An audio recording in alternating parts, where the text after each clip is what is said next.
नमस्कार बच्चों, स्वागत है आपका कौटिल्य एकेडमी में। और मैं हूं धर्मेंद्र सिंह, आपका साइंस टीचर। और आज हम लोग पढ़ने जा रहे हैं आपकी टेक्स्ट बुक का third important chapter, biodiversity in the living organisms.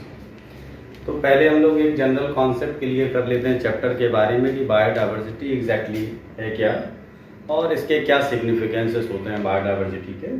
तो biodiversity is simply defined as the variety of the living forms residing per unit area per unit time। Biodiversity का मतलब क्या है? वैरायटी ऑफ लिविंग बीइंग्स पर unit area per unit time is called biodiversity. अब biodiversity का अगर आप concept definition के हिसाब से देखें तो मान लीजिए कि हम दो एरिया डिसाइड करते हैं, एक एरिया ए हो जाता है, दूसरा area B. The area A contains the population of the living beings to be 100 and the area B contains the population of the living beings to be also 100। दोनों जगह की पॉपुलेशन कितनी है? 100 है। लेकिन एरिया ए में अगर हम देखें तो एक ए टाइप की स्पीसीज, इसकी आबादी 25 है।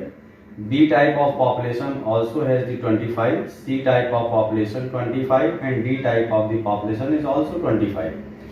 But in the area B there are only two species, A and B. The population of A is 50 and the population of B is also 50. So this way in the both the areas, area A and the area B, both contains the same population. दोनों में population का size समान है, लेकिन एक side की जो population है उसमें 20, 25, 25 करके चार तरह की स्पीसीज एग्जिस्ट करती हैं। लेकिन बी में दो तरह की ही स्पीसीज हैं, लेकिन नंबर दोनों का 50-50 है। तो अब अगर हम बायोडाइवर्सिटी के कॉन्सेप्ट से देखेंगे कि which particular area has the maximum biodiversity, तो area A has maximum biodiversity because here are the 4 type of the species residing per unit area per unit time. But in this area the number of the species are only 2। It doesn't matter whether the population is same. Even अगर इसकी population ज़्यादा भी होती तब भी biodiversity कम ही होती। Biodiversity का मतलब अब क्लियर हो जाना चाहिए कि variety of the living beings residing per unit area per unit time is called biodiversity. किसी भी एरिया की डाइवर्सिटी या किसी भी डिस्ट्रिक्ट की डाइवर्सिटी या किसी भी कंट्री की जो डाइवर्सिटी जब हम पढ़ते हैं तो उसका सीधा सीधा संबंध वहाँ के रिसोर्सेज से होता है। Any country which is having maximum biodiversity is fit financially, क्योंकि कोई भी कंट्री हो, कोई भी नेशन हो, अपनी इसी बायोडाइवर्सिटी रिसोर्सेज का इस्तेमाल करती है और उनका एक्सट्रैक्शन करके, उसको हार्नेस करके अपने लिए एक वेल्थ तैयार करती है, रेवेन्यू तैयार करती है। इसीलिए किसी भी कंट्री में बायोडाइवर्सिटी का होना जरूरी है। If the country is rich in biodiversity तो उस कंट्री के रिसोर्सेज बहुत फ्रूटफुल होंगे, अच्छे रिसोर्सेस होंगे और उन रिसोर्सेस का इस्तेमाल करके इकोनॉमिक स्टेटस को इम्प्रूव किया जा सकता है। बट अगर किसी कंट्री के पास में बायोडाइवर्सिटी कम है तो सीधी सी बात है कि वहाँ के रिसोर्सेस पुअर होंगे। India is rich in biodiversity. India एक ऐसा देश है जहाँ की बायोडाइवर्सिटी बहुत ज़्यादा रिच है। There is near about 3.7 million of the species around the world which have so far discovered. लगभग 3.7 मिलियन से ज़्यादा स्पीसीज डिस्कवर हो चुकी हैं और इससे कहीं ज़्यादा और डिस्कवर होना अभी बाकी है। So now from the biological point of view you can better understand कि इतनी बड़ी इस वैरायटी फॉर्म्स को एट अ टाइम स्टडी कर पाना इजी नहीं होगा। किसी भी एक व्यक्ति के लिए इतने तरह के लिविंग बीइंग्स को स्टडी करना एक ही टाइम में संभव नहीं है। इसलिए ज़रूरी ये हो जाता है कि इन तमाम तरह के लिविंग बीइंग्स को, इन वैरायटी फॉर्म्स को एक निश्चित सिस्टम के द्वारा डेफिनेट ग्रुप्स में, कैटेगरीज में इनको अरेंज कर दिया जाए जिससे कि स्टडी को सिंपल बनाया जा सके। तो that's why there is a need of the classification. ज़रूरत क्या पड़ जाती है? हमें क्लासिफिकेशन की ज़रूरत पड़ती है, क्योंकि इतनी रिच बायोडाइवर्सिटी है और इस सबको स्टडी करना आसान नहीं होता है। तो जरूरी क्या है? क्लासिफिकेशन। और क्लासिफिकेशन क्या होता है? Classification is a kind of the biological process in which the organisms are placed into different groups on the basis of similarities and dissimilarities. Organism में समानता और असमानता के आधार पर जब हम उन्हें अलग अलग तरह के ग्रुप्स में अरेंज कर देते हैं तो इस प्रक्रिया को या इस प्रोसेस को क्लासिफिकेशन कहा जाता है। और क्लासिफिकेशन करना ऑर्गेनिज्म का जरूरी है जिससे कि स्टडी को सिंपल एंड इजी बनाया जा सके, क्योंकि सभी तरह के लिविंग बींग्स को या सभी तरह के वैरायटी फॉर्म्स को एक ही टाइम में स्टडी कर पाना संभव नहीं है, इसलिए क्लासिफिकेशन की आवश्यकता पड़ जाती है। लेकिन जब हम किसी भी एनिमल को डिफरेंट कैटेगरीज या टैक्सन में अरेंज करते हैं तो that is called the hierarchy of the animal. वो कहलाती है किसी भी ऑर्गेनिज्म की हायरार्की कहलाती है। तो now we are studying hierarchy of biological classification. तो कोई भी ऑर्गेनिज्म जब हम डिफरेंट टैक्सा या कैटेगरी में अरेंज करते हैं तो इसको हायरार्की कहते हैं। तो how is the hierarchy of any organism, किसी भी ऑर्गेनिज्म के लिए सबसे पहले हम जो कोई ऑर्गेनिज्म है उसके लिए एक किंगडम डिसाइड करते हैं। तो फर्स्ट टैक्सा और द कैटेगरी इज किंगडम। हम जो भी कैटेगरीज होती हैं उन टैक्सोनॉमिक कैटेगरीज कहते हैं। तो these categories are called taxa. तो किसी भी एनिमल को टैक्सा में अरेंज करना या कैटेगरीज में अरेंज करना टैक्सोनॉमी कहलाती है। The branch of biology which deals with the arrangement of the organism into the different taxa और the category is called taxonomy. क्या कहते हैं इसको? टैक्सोनॉमी कहते हैं। And father of taxonomy is called Carolus Linnaeus. Carolus Linnaeus को father of taxonomy भी माना जाता है क्योंकि उन्होंने इस तरह के अरेंजमेंट्स जो ऑर्गेनिज्म के हैं उसका फाउंडेशन भी ले किया और बहुत सारे ऑर्गेनिज्म को इस तरह से अरेंज भी उन्होंने किया। तो दैट्स वाई हायरार्की में सबसे पहला ग्रुप जो है वो क्या है? किंगडम। तो अब मान लीजिए कि ह्यूमन बीइंग के बारे में अगर हम पढ़ रहे हैं तो ह्यूमन क्या है? That is animal. That's why उसको किंगडम क्या मिला? एनिमेलिया मिला। तो all the organism which have the animal like character they are placed into the kingdom Animalia. अब दूसरा जो कैटेगरी है दैट इज फाइलम।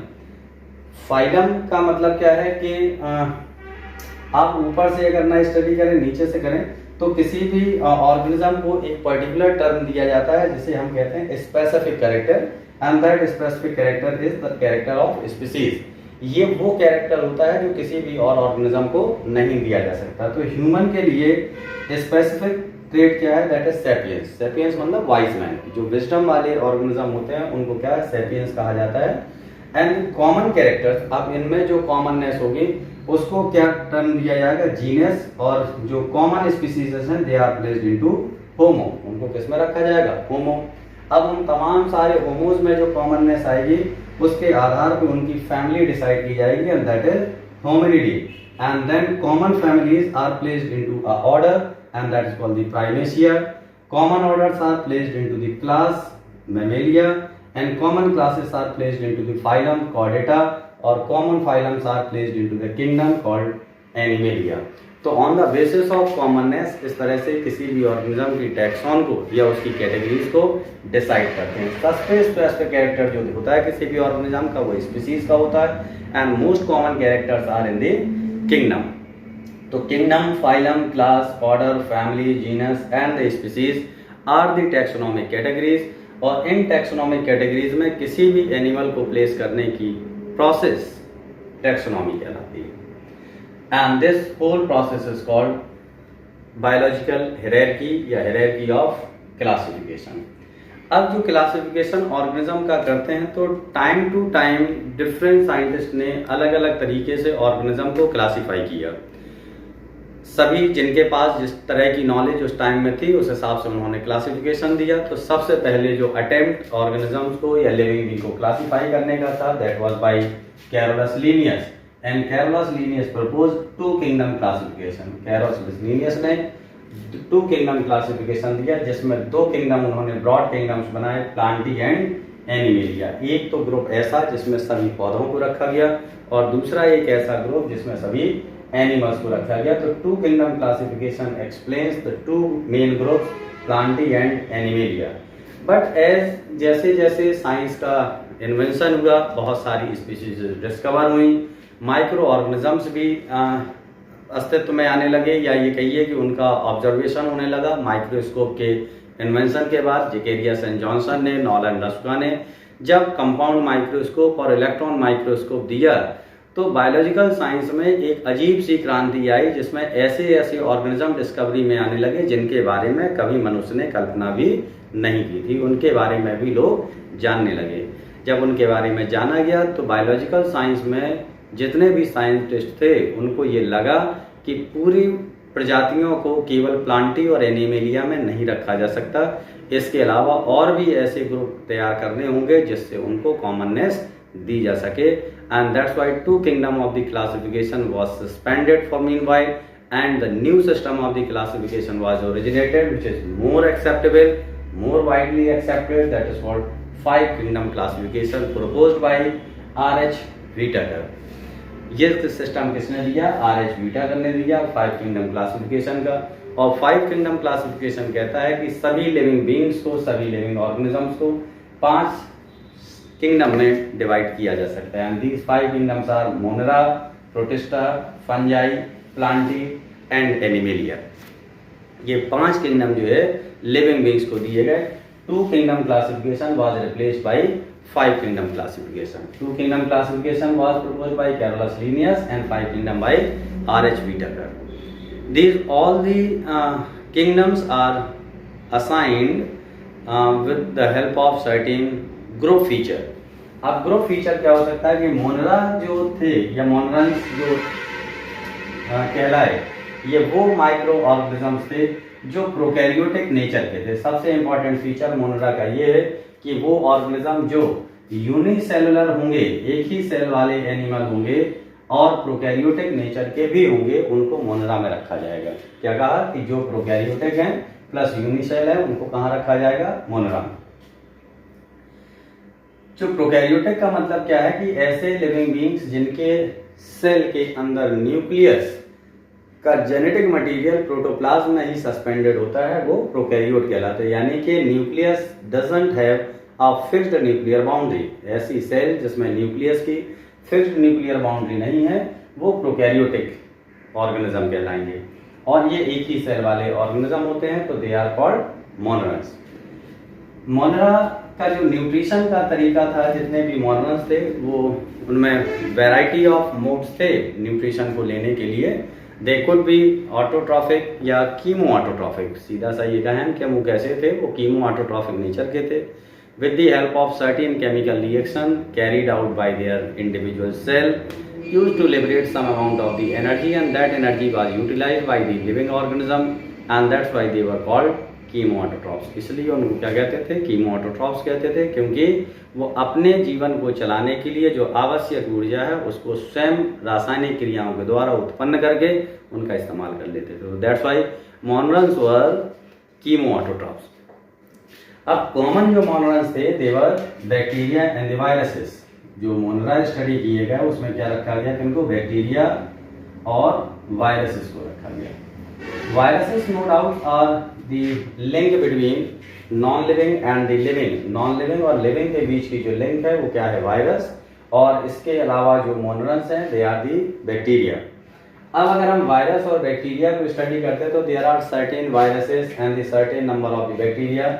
वायरस में जैसे TMV tobacco mosaic virus, bacteriophage is also a virus. इस तरह के जो माइक्रो ऑर्गेनिज्म हैं they are what? Monerans. PPLO pleuropneumonia like organism जो कि सबसे छोटी सेल है, वो सब इस तरह के ऑर्गेनिज्म किसमें रखे गए? They are all placed in prokaryotes, that means Monera. Bacteria एक ग्रुप है माइक्रो ऑर्गेनिजम्स का। ये अलग अलग तरह के होते हैं। अगर हम बैक्टीरिया को क्लासिफाई करें तो certain bacteria depending upon the size, उनके साइज के आधार पे हम इन्हें स्टडी कर सकते हैं। दैट मींस कैसे कि bacteria can be round in the shape and can be rod shape. ये रॉड के आकार के भी हो सकते हैं और गोल भी हो सकते हैं। तो if the bacteria are round in shape like this, इस तरह की अगर सेल से मिलके बने हैं वो, तो they are called coccus bacteria.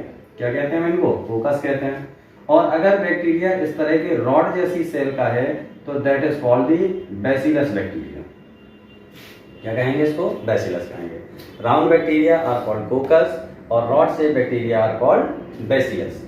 लेकिन अगर बैक्टीरिया एक ही सेल का बना है तो this bacteria which is made up of one cell and the cell shape is round, then it is called monococcus. तब इसको क्या कहते हैं? मोनोकोकस कहते हैं। सिमिलरली अगर एक ही रॉड से बैक्टीरिया ऐसे बना है तो दिस इज कॉल्ड मोनोबैसिलस। तब इसको क्या कहते हैं? मोनोबैसिलस कहते हैं। ठीक है ना? अब फिर देखिए कुछ मॉडिफिकेशन हो सकता है इन सेल में कि एक ये जो सेल है ये दो के ग्रुप में भी हो सकती है लाइक दिस, और रॉड भी इसी तरह से 2 के ग्रुप में हो सकती है लाइक दिस। तो अगर ऐसे 2 सेल के ग्रुप बने हैं गोल बैक्टीरिया के या राउंड बैक्टीरिया के, तो this is called diplococcus, diplococcus bacteria. और अगर इस तरह से है तो दिस इज कॉल्ड डिप्लोबैसिलस, डिप्लोबैसिलस। तो नाउ इस तरह से बैक्टीरिया 2 तरीके के हुए, डिप्लोकोकस एंड डिप्लोबैसिलस। एक सेल है तो मोनोकोकस एंड मोनोबैसिलस। अब अगर इस तरह की चेन बन जाती है, मान लीजिए राउंड बैक्टीरिया की इस तरह की चेन बन जाती है, तो this is called Streptococcus. What is this kind of bacteria is called Streptococcus. और अगर इस तरह की चेन बन जाए रॉड की, तो this kind of bacteria called streptobacillus, streptobacillus. You understand? Now these are what certain modifications depending upon their shape and size and the number of cell determining the type of bacteria. अब अगर bacteria मान लीजिए एक group में present है, किस तरह से है? ग्रुप में प्रेजेंट है। ग्रुप मतलब जैसे मान लीजिए कि इस तरह से बहुत सारी सेल का एक झुंड बन गया है like this. This is called staphylococcus, staphylococcus. One more important thing कि bacteria can also be classified depending upon the number of flagella present on the bacterial cell। जैसे मान लीजिए किसी बैक्टीरिया की सेल में एक ही फ्लैजिला लगा हुआ है इस तरह से, तो इट इज कॉल्ड मोनोट्राइकस। अब क्या कहते हैं इसको? मोनोट्राइकस बैक्टीरिया कहते हैं। क्या कहलाएगा? This is called monotrichous. और अगर इसमें 2 फ्लैजिला लगे हैं, एक इस तरह से एक इस तरह से 2, तो this is called amphitrichous, this is what? Amphitrichous. और अगर पूरी बॉडी में फ्लैजिला लगा है बैक्टीरिया के लाइक दिस, इस तरह से, तो this is called peritrichous bacteria. और अगर बैक्टीरियल सेल है और एक ही सेल में ऐसे झुंड में फ्लैजिला लगे हैं, तो this kind of bacteria is called lophotrichous. So now these are what the different modifications of the bacteria which are the part of monera, जो सब क्या कहलाएंगे? मोनरन्स कहलाएंगे। सारी सेल प्रोकैरियोटिक नेचर की होंगी और सीधी सी बात है इन माइक्रो ऑर्गेनिज्म के वही लक्षण होंगे, वही कैरेक्टर होंगे जो कि एक टिपिकल प्रोकैरियोटिक सेल के होते हैं। तो जो आपने फीचर्स प्रोकैरियोटिक सेल के पढ़े हैं वो फीचर्स इन्हीं मोनरन्स के होंगे। तो अगर आपने प्रोकैरियोटिक सेल के बारे में नहीं पता है तो इसके पहले वाले जो सेल से संबंधित वीडियोज हैं उनको देखेंगे तो आप डिफ्रेंशिएट कर पाएंगे कि एक प्रोकैरियोटिक सेल और यूकैरियोटिक सेल में क्या डिफरेंस होता है। और बस अगर प्रोकैरियोटिक और यूकैरियोटिक सेल का डिफरेंस पता है आपको तो आप इनके फीचर्स भी लिख देंगे। तो सारे मोनरन्स में वही फीचर होते हैं जो एक टिपिकल प्रोकैरियोटिक सेल में होते हैं। तो इस तरह से we have studied one kingdom called Monera. Now अब दूसरा किंगडम जो है दैट इज व्हाट? प्रोटिस्टा। अब हम क्या पढ़ रहे हैं? प्रोटिस्टा को पढ़ रहे हैं।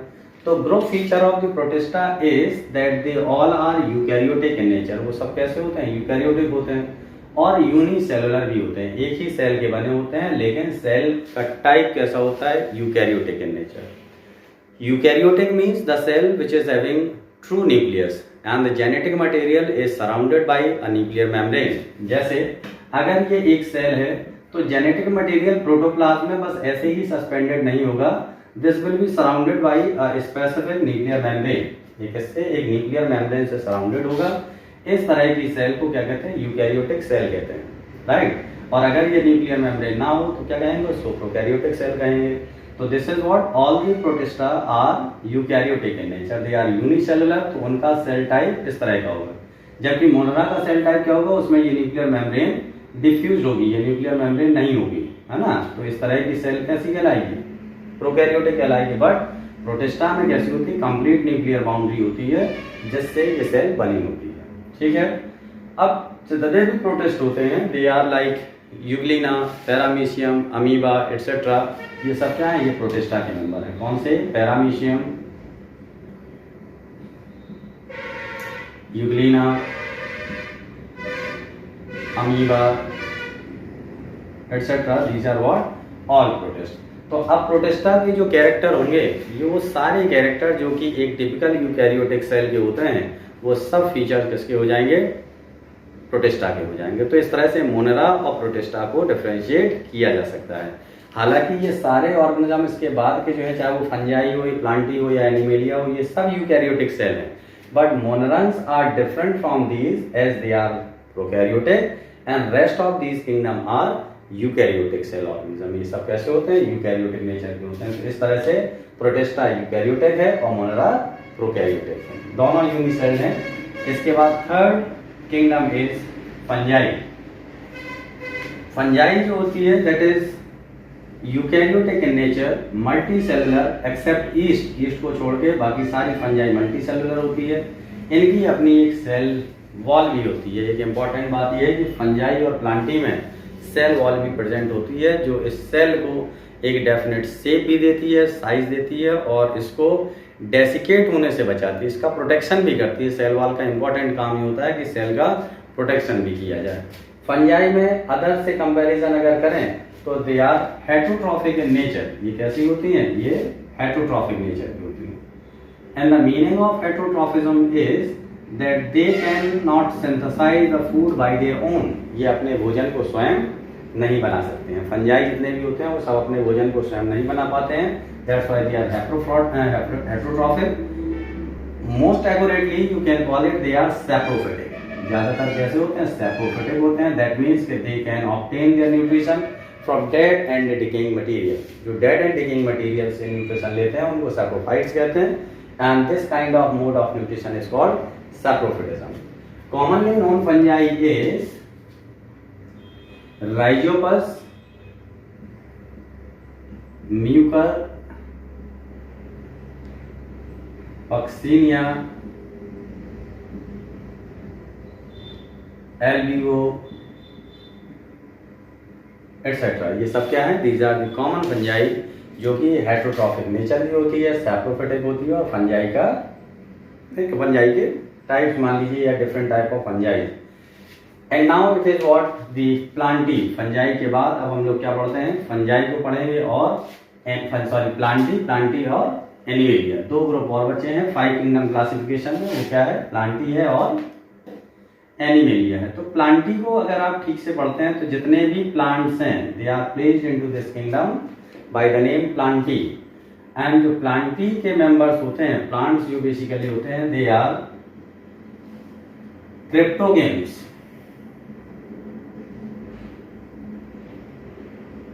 and phanerogames. These are the two main groups of the plantae phanerogames. Cryptogames means they are non-seeded plants. ये ऐसे पौधे होते हैं जिनमें बीज नहीं होते हैं, non-seeded। इनको unmarried plant भी कहते हैं। Unmarried मतलब क्यों दूंगा, बीज प्रोड्यूस करने की एबिलिटी नहीं होती है। And phanerogames are those plants which are seeded plant, इनमें बीज बनते हैं। These are seeded plants and are hence called married plant. तो जो क्रिप्टोगेम्स हैं they are again classified into 3 categories called thallophyta,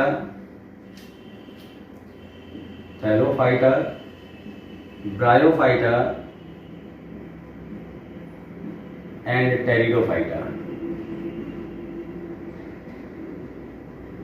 ये 3 ग्रुप हैं। इन तीनों ही ग्रुप्स में क्या होता है कि सीड नहीं बनते हैं, बट इनका ग्रुप का एक पर्टिकुलर कैरेक्टर होता है। जैसे thallophytes are those cryptogams which have thalloid body. इनमें एक ग्रुप फीचर है कि ये इनमें कैसी होगी, थैलोइड बॉडी होगी। And the meaning of thalloid body is that they can not be differentiated into root, stem and leaf. इनमें आप पौधों को देख के ये नहीं बता सकते कि इनमें रूट कहाँ है, स्टेम कहाँ है और लीफ कहाँ है। And such plant body is called thallus और थैलोइड बॉडी। तो कॉमनली नोन थैलस और the thallophytes are algae. Common जो थैलोफाइट्स हैं वो क्या है, एल्गी हैं। Common examples of the algaes are like Ulothrix, like Spirogyra etcetera, और भी है इसके अलावा। बट ये सब के सब जो है वो क्या है, थैलोफाइट्स हैं। They are all photosynthetics. ये सब कैसे होते हैं, प्लांट जितने भी होते हैं वो सब फोटोसिंथेसिस कर सकते हैं। यानी कि अपना भोजन स्वयं बना सकते हैं, वो भोजन के लिए किसी और पर निर्भर नहीं करते हैं। तो फोटोसिंथेसिस का फीचर सभी में देखने को मिलेगा in the Thallophyta, Bryophyta and pteridophyta. And जो रिप्रोडक्शन का तरीका है थैलोफाइट्स में, वो एसेक्सुअल रिप्रोडक्शन भी होता है, यानी कि reproduction without utilising the sex organ and the reproduction with the utilisation of the sex organs. तो सेक्सुअल रिप्रोडक्शन भी है और एसेक्सुअल रिप्रोडक्शन भी है, दोनों तरह का इनमें रिप्रोडक्शन देखने को मिलता है। ब्रायोफाइट वो क्रिप्टोगेम्स हैं जो एम्फीबियंस ऑफ प्लांट किंगडम कहलाते हैं। एम्फीबियंस ऑफ प्लांट किंगडम ये ऐसे पौधे हैं जो पानी में भी पाए जाते हैं और जमीन पे भी पाए जाते हैं। दैट मीन ये नमी वाले जगहों पे ज़्यादा देखने को मिलते हैं जितने भी ब्रायोफाइट्स हैं। तो group feature of the bryophytes is that they are the amphibians of plant kingdom and can dwell in both the places on the water and on the land as well. Common bryophytes are like Rixia and Markensia. Rixia and Markensia, etc. These are bryophytes. Pteridophytes are those cryptogames which are first vascular plant. First vascular plants जो सबसे पहले पौधे हैं, first vascular plants are called pteridophytes. अभी तक देखिए Thallophyta में या ब्रायोफाइटा में या फंजाई में या मोनरा में या प्रोटिस्टा में कहीं भी आप देखिए वैस्कुलेशन का सिस्टम शुरू नहीं हुआ है। वैस्कुलेशन का मतलब they don't have the specific construction inside the body by virtue of which the nutritive substance and the water can travel along the body. ऐसा कोई मैकेनिज्म अभी तक नहीं है, but this is first time in the pteridophyte that they have the vascular system. उनमें specific xylem and phloem जैसे tissue होते हैं। These xylem and the phloem tissue are the conducting tissue which are helpful in the plant to conduct different nutritive substances. As xylem can conduct the water and the minerals from the root to the shoot, and the phloem is the conducting tissue which is responsible to conduct the food substances from the shoot to root and the different parts of the plant where the storage takes place. तो इस तरह से xylem और phloem दो तरह के conducting tissue होते हैं जो टेरिडोफाइटा में सबसे पहले देखने को मिलते हैं। तो इस तरह से क्रिप्टोगेम्स तीन ग्रुप में है, थैलोफाइटा, ब्रायोफाइटा एंड टेरिडोफाइटा। लेकिन जब हम फेनोगेम्स को स्टडी करते हैं तो there are two types of phanerogams like gymnosperm and angiosperm. एक तो ग्रुप क्या है जिम्नोस्पर्म का और दूसरा एंजियोस्पर्म का है। आप इसको टैक्सोनॉमिक कैटेगरी भी कह सकते हैं। तो जिम्नोस्पर्म और एंजियोस्पर्म जो हमने रखे हैं अलग अलग उसमें कैटेगरीज डिसाइड की हैं इनकी। तो जिम्नोस्पर्म जो है दे आर नेकेड सीडेड। ये कैसे होते हैं? ये नेकेड सीडेड होते हैं। इनमें सीड तो होते हैं लेकिन सीड के ऊपर सीड कोट नहीं होता है। They are called gymnosperm. जैसे Cycas and Pinus, these are the plants of gymnosperm. इनमें बाकायदा सेक्सुअल रिप्रोडक्शन होता है, सीड का फॉर्मेशन होता है, इस तरह से सेक्सुअल रिप्रोडक्शन भी होता है, एसेक्सुअल रिप्रोडक्शन भी होता है with the help of spores. और एंजियोस्पर्मिक जो प्लांट्स होते हैं they are seeded plant, well developed seed is formed in the angiosperm and they are characterised for the flowers. So all the flowering plants are placed into angiosperm. जितने भी flowering plants हैं उन सबको कहाँ रखा जाता है? एंजियोस्पर्म में रखा जाता है। तो अब अगर आपके आसपास कोई भी ऐसा पौधा देखने को मिले जिसमें कि फ्लावर प्रेजेंट होंगे तो आप उसको किस में रखेंगे? एंजियोस्पर्म में रखेंगे। तो इस तरह से किंगडम प्लांटी जो है क्लासिफाइड है into cryptogams and phanerogams. Cryptogams into 3, Thallophyta, Bryophyta and Pteridophyta. और फेनोगेम्स में क्या है? Gymnosperm and angiosperm. इसी तरह से एनिमेलिया भी क्लासिफाइड है जिसमें सभी एनिमल्स को रखा गया है। प्लांट और एनिमल में जो मेन डिफरेंस है वो डिफरेंस ये है कि plants are all autotrophs while the animals are heterotrophs. जितने भी एनिमल्स होते हैं वो सब कैसे होते हैं? हेटेरोट्रॉपिक होते हैं। और प्लांट कैसे होते हैं? ऑटोट्रॉपिक। तो एक ओवरव्यू ले लेते हैं एनिमेलिया का कि एनिमल्स को जब हम डिवाइड करेंगे इनको स्टडी को सिंपल करने के लिए, तो they are broadly classified into 2 categories, non Chordata and Chordata. किसमें रखा गया है इनको? नॉन कॉर्डेटा में और कॉर्डेटा में रखा गया है। तो 2 ग्रुप इस तरह से हैं। याद रखिए कॉर्डेटा और नॉन कॉर्डेटा को समझने के लिए ये है कि वो सारे ऑर्गेनिज्म जिनमें 3 ग्रुप फीचर होंगे, जैसे dorsal tubular nerve cord, presence of notochord and the pharyngeal gill slits, जिनमें ये तीन फीचर है। क्या है? Notochord, nerve cord and pharyngeal gill slits. जिन भी ऑर्गेनिज्म में ये तीन फीचर हैं, they are the members of Chordata. वो सब किसके मेंबर होंगे? कॉर्डेटा के। और any organism which is lacking these three character, nerve cord, notochord and pharyngeal gill slits, are placed into non Chordata. उनको किस में रखा जाएगा? नॉन कॉर्डेटा में रखा जाएगा। Now the non chordates are further classified into Porifera. Poriferans are those organisms which are pore bearing, जिनमें कैसे होते हैं? बॉडी में पोर होते हैं, तो pore bearing animals are poriferans. Porifera के बाद जो नेक्स्ट ग्रुप है नॉन कॉर्डेटा का, that is Coelenterata. The group feature of the Coelenterata is Coelenterata. इनका जो ग्रुप फीचर है वो ये है कि they have coelenteron and coelenteron is a body cavity. ये सबसे पहले सीलेंटेटा में देखने को मिलती है। Then Platyhelminthes, and Platyhelminthes are those non chordates which है फ्लैट बॉडी, जिनमें कैसी है? फ्लैट बॉडी हो जिन भी एनिमल्स की, वो प्लेटीहेल्मंस कहलाएंगे। एसके helminths, SK helminths are those non-chordates which have round body, जिनकी बॉडी राउंड हो, they are SK helminths. Then Annelida, the next non-chordate. Annelida are those organisms or the non-chordates which have metameric segmentation, जिनमें metamerism देखने को मिलती है। And body is segmented. Metamerism का मतलब क्या है? Segmented body. जिन भी एनिमल्स में होगी, they were placed into Annelida. Then Arthropoda. Arthropods are those non chordates which have jointed foot, जिनके पैर जो है वो ज्वाइंटेड होंगे, they are called arthropods. Mollusca is the next non Chordata which have soft body, जिनकी body soft होगी and covered by shell, और shell से कवर्ड होगी, they are mollusc. And now Echinodermata, the group of non Chordata which have spiny skin. एकाइनोस मतलब spine and derm is skin, तो जिनकी spiny skin होगी, they are echinoderms. And now the Chordata. Chordata को further classify किया गया है दो में, एक तो Invertebrata and Vertebrata. Invertebrata and vertebrata.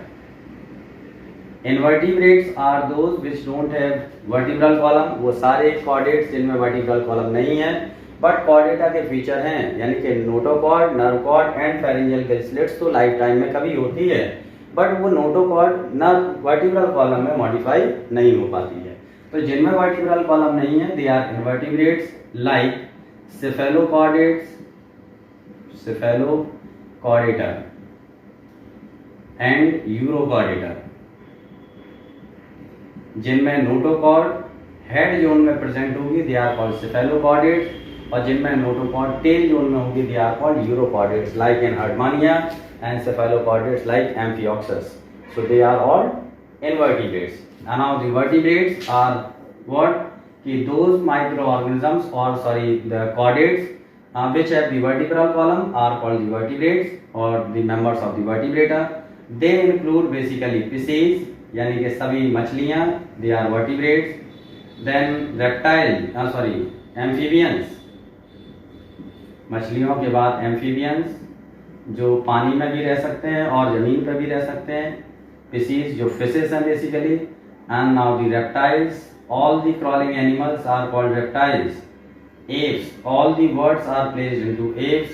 And then Mammalia, यानी कि मैमल्स जिनमें मेमोरी ग्लैंड प्रेजेंट हैं, they are all called mammals. तो इस तरह से ये कॉर्डेट्स का क्लासिफिकेशन है। तो this is related about the overview of the diversity. इतने सारे ग्रुप और इतने सारे एनिमल्स को इस तरह से अरेंज किया जा सकता है प्लांट्स में, एनिमेलिया में यानी एनिमल्स में। प्रोटिस्टा, फंजाई और मोनरा, वो तीन अलग सेपरेट कैटेगरीज बनी। तो इस तरह से 5 किंगडम क्लासिफिकेशन पढ़ना होता है हम लोगों को। अब हर एक ग्रुप को उसके ग्रुप कैरेक्टर के साथ, कुछ सर्टेन एग्जाम्पल के साथ आप तैयार कर सकते हैं और बहुत अच्छे नंबरों को स्कोर कर सकते हैं।